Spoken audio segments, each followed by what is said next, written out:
Tressa Jones. I actually work at CMU with custodial services. I'm the manager of custodial services. Been here for 8 years. Before that, I was a missionary, and then I decided to go back to school. Grand Junction is my hometown, so I ended up at CMU. So I started going to CMU in 2010, and while I was going there, I got a part-time job with the custodial department, and one thing led to another, and I've been with them for 8 years, and now I'm the departmental manager. So it's amazing how that happened, really. Still can hardly believe it, but I spend all of my time thinking about cleaning campus, basically. So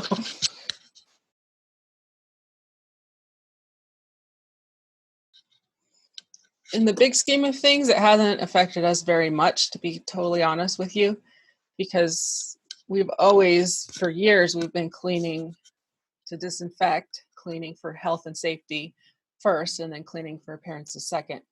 So custodial is actually an official trade, just like there's an association of plumbers nationally, and there's an association of window cleaners nationally. There's actually an association of custodians that makes national standards that people who work at educational institutions all around the country and internationally follow these standards. And so the standard for years has been we clean for health and safety first, and then we make sure it looks good after that. So I've had some issues with convincing other people that that's the way we need to do it, but before COVID, but now everybody agrees that that's what we need to do. So you might come in and notice that maybe not every trash was taken, or maybe not everything was vacuumed, but you can be assured that every single thing was disinfected no matter what.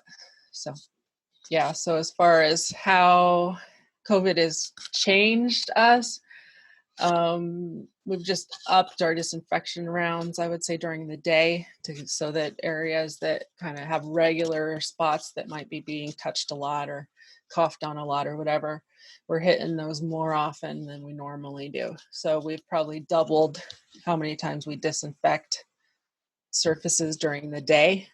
What we do at night hasn't changed much at all, because we always do a full clean with a full disinfection every night in every building.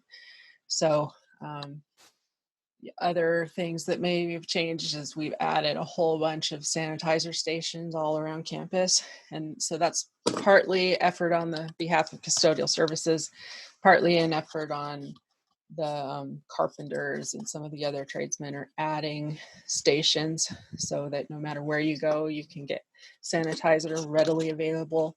And we have wet wipes that are readily available in every building. So we're just kind of adding the possibility of how to stay disinfected, basically.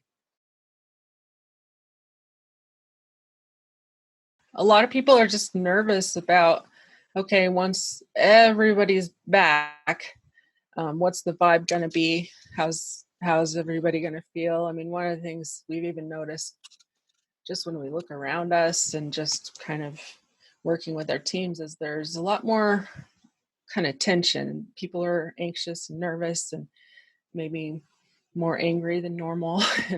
And so there's just a lot more, like, people are kind of more nervous. And so I don't anticipate a lot of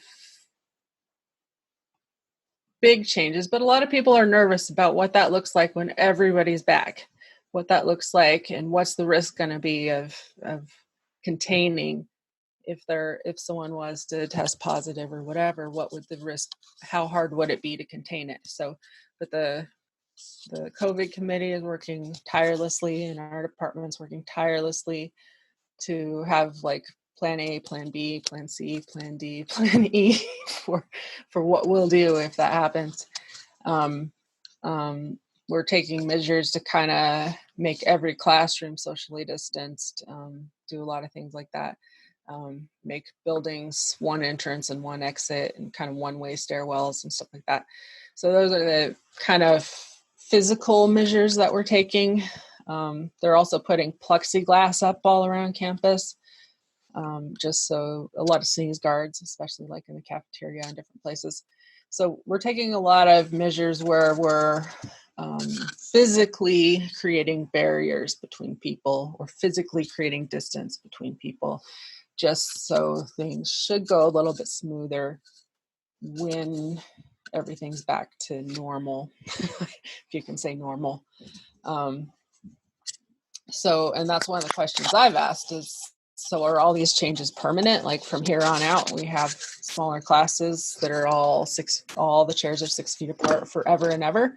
Or is this just next semester and then everything goes back to the way it was? And the answer I get is, well, we're not sure yet. We'll have to find out. We'll have to see. So it's kind of an interesting time because everyone's never done this before. And so it's kind of a learning experience from the level of being a student all the way up to the vice presidents and everybody. It's like, we've never done this before. And so we're doing what we can to react and make things as safe as we possibly can for everybody. So it's kind of an interesting thing, but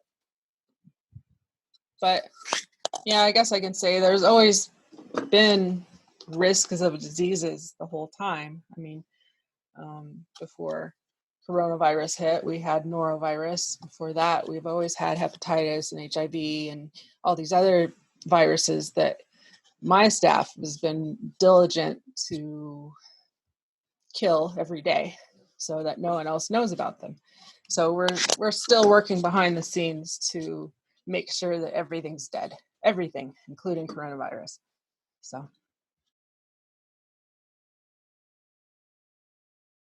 I think the best thing you can do to help is to keep a cool head and just trust that you're safe. Trust that everyone is working tirelessly to keep everybody as safe as possible. And you can just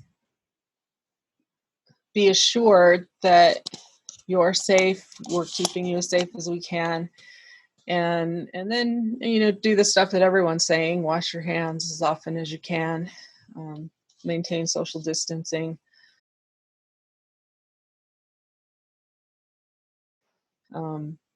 But in general, I mean, at the end of the day, there have always been diseases and there always will be diseases until Jesus comes. But we have to decide where our safety comes from.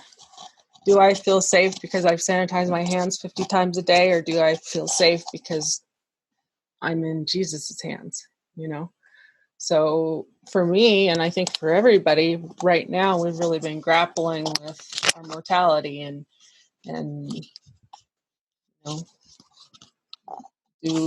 I afraid to die? Am I afraid to be sick? Am I afraid to suffer?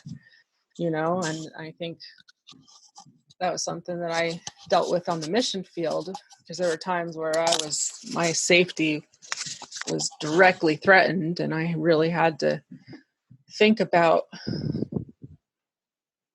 am I safe? Am I okay? If I were to die right now, would I be okay with that? Or do I for sure know where I'm going, right? But I think right now more than ever is like, if we're not feeling safe, now is a good time to ask God, what's going on? What's going on in my heart, God? Is there something that I need you to minister to in my heart? Because I don't feel safe and I don't know why I don't feel safe. So that's a question that I think is really good to ask ourselves. If we're struggling, is where is my hope? Where am I finding my hope right now? The world looks a little bit iffy, but is that where my hope comes from, or does it come from somewhere else? So